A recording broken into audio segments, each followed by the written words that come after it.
안녕하세요. 가치회사TV입니다. 이번 영상에서 같이 볼 기업은 휠라홀딩스입니다. 2022년 3월 23일 종가 기준해서 31,550원, 시가총액 1조 9,167억이고요. 회사의 연역을 좀 살펴보자면 원래 이태리에서 출발한 회사예요. 80년대나 90년대만 해도 나이키, 아디다스, 리복 이런 회사들과 경쟁할 만큼 좀 잘 나갔었는데 회사 혁신이나 마케팅 부분에서 점점 뒤처지게 되면서 본진인 유럽에서 판매 부진이 나오고 경영이 악화되면서 2000년대 초 파산 위기에 직면합니다. 그때 휠라코리아의 대표였던 윤윤수 회장이 본사를 인수하고 2007년에는 글로벌 브랜드 사업권을 완전히 인수해서 한국 지사가 역으로 본사를 먹어버리게 됐습니다.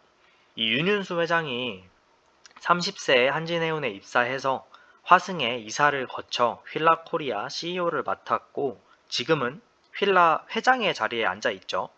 셀러리맨의 신화를 쓰신 분이라고 합니다. 대단하신 분이죠.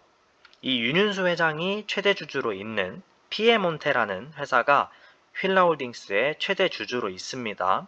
이 피에몬테가 원래 휠라홀딩스였고 지금 휠라홀딩스가 휠라코리아였어요. 휠라코리아의 사업 부문을 분리해서 100% 자회사로 편입하고 원래 휠라홀딩스를 피에몬테로, 휠라코리아를 휠라홀딩스로 바꾼 겁니다. 자사주도 최근에 매입했고 템플턴은 자산 운용사인데 2013년쯤에서 경영권을 목적으로 주식을 공격적으로 매수를 해서 지분을 11%까지 확대한 전적이 있는 그런 회사예요. 지금은 5.39%를 가지고 있고 작년 6월 달에도 매도를 하다가 최근에는 잠잠한 상태고요. 차트를 보시면 2018년 이후로 주가가 크게 올랐다가 다시 내려오고 회복했다가 또 내려오는 모습을 보여주는데 21년 중반, 21년 2분기 실적이 발표될 때쯤 해서 코로나 델타가 유행하고 그 시기에 이 휠라홀딩스가 하루에 15% 빠지기도 하고 난리도 아니었습니다. 그 이전에 2018년부터 주가가 크게 올라간 건 실적이 좋았기 때문인데요.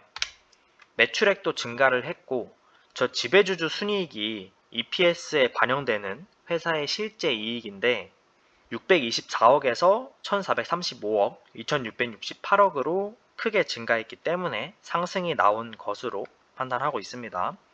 어쨌든 차트상으로 급락 중인 이 휠라홀딩스의 매수 포인트는 총 3가지가 있는데 첫 번째로 배당입니다. 원래 휠라홀딩스가 배당을 크게 주는 회사가 아니었어요. 배당 성향을 보시면 5%가 넘지 않고 2020년에서야 8%로 올랐죠. 배당을 거의 해주지 않고 그렇다고 자사주를 매입하는 것도 아니에요. 주주에게 굉장히 인색한 회사였는데 이번 2021년에 주주 친화 정책을 실시하면서 배당금을 1,000원으로 올려줬습니다. 배당이 거의 5배가 오른 거죠. 배당 성향도 25%로 올라갔고 2026년까지 연간 주주 환원율을 50%까지 끌어올리겠다고 했어요. 아직까지는 배당 수익률 3%대지만 더 올라갈 여지가 있다는 겁니다. 두 번째로는 실적을 들 수 있는데 21년에 역대 최고 실적을 내면서 20년에 부진했던 실적을 만회했고 이 정도의 실적을 유지한다는 전제하에 배당 성향이 아까 말했던 것처럼 50%까지 올라간다면 배당금이 2,000원 정도 나올 거라 현재가에서 배당 수익률이 6%가 넘어가게 됩니다. 2026년에서야 주주 환원율이 50%가 된다고 했는데 그때까지 어떻게 기다리냐라고 하실 수도 있지만 이 회사가 원래 배당 수익률이 0.4%였어요. 그런데도 4만원, 5만원을 찍었던 주식인데 회사 사정이 악화되지 않는다는 전제 하에서 배당이 올라가면 당연히 주가도 따라서 올라가겠죠. 지금 주가가 바닥일 가능성이 높다. 세 번째로 최대 주주의 주식 매입이 있습니다. 피에몬테가 윤윤수 회장이 최대 주주로 있는 휠라홀딩스의 지주회사라고 했잖아요. 이 피에몬테에서 휠라홀딩스의 주식을 매입하고 있습니다. 매입 자금은 대출을 통하고 있는데 가장 최근에 설정한 피에몬테의 주식 담보대출은 이자율이 3.39%고 다른 사업은 안 하는 순수한 지주회사다 보니까 휠라홀딩스의 배당 수익률도 최소한 이 이자율인 3%대를 유지하지 않을까 싶어요. 매도 포인트를 정리를 하자면 일단 수급이 굉장히 안 좋습니다. 10%의 지분을 가지고 있던 국민연금이 작년 7월부터 10월까지 지분율의 2.3% 정도를 정리를 했어요. 대충 500억이 넘는 규모로 매도를 한 거죠. 그리고 공매도에 있어서도 거의 순위권에 들 만큼 공매도가 많이 이루어지는 종목 중 하나입니다. 공매도 같은 경우는 정상적인 시장이라면 어차피 나중에 갚아야 되니까 공매도가 이루어진 만큼 매수세로 이어지거든요. 그래서 오히려 공매도가 많음에도 주가가 내려가지 않으면 호재로 작용하는 경우도 있는데 우리나라는 기관들이 하는 공매도에 있어서 상환기간이 따로 없기 때문에 언제 갚을지는 모르죠. 외국인 수급도 말도 안 되게 부정적입니다. 휠라홀딩스는 외국인 보유 비중이 현재 40% 정도로 굉장히 높아요. 그런데 원래는 더 높았습니다. 외국인 보유 비중이 53%였어요. 지금까지 13%를 팔아치운 거죠. 그리고 지금도 이어지고 있다. 또 3월 21일 그저께죠. 공정공시 하나가 나왔는데 회사 전망에 관해서 애널리스트들에게 제공된 자료입니다. 매출은 마이너스 2에서 플러스 2%, 영업이익도 마이너스 2에서 플러스 2%로 적혀 있는데 뭐 이렇게 적혀 있긴 하지만 성장이 없다는 소리겠죠.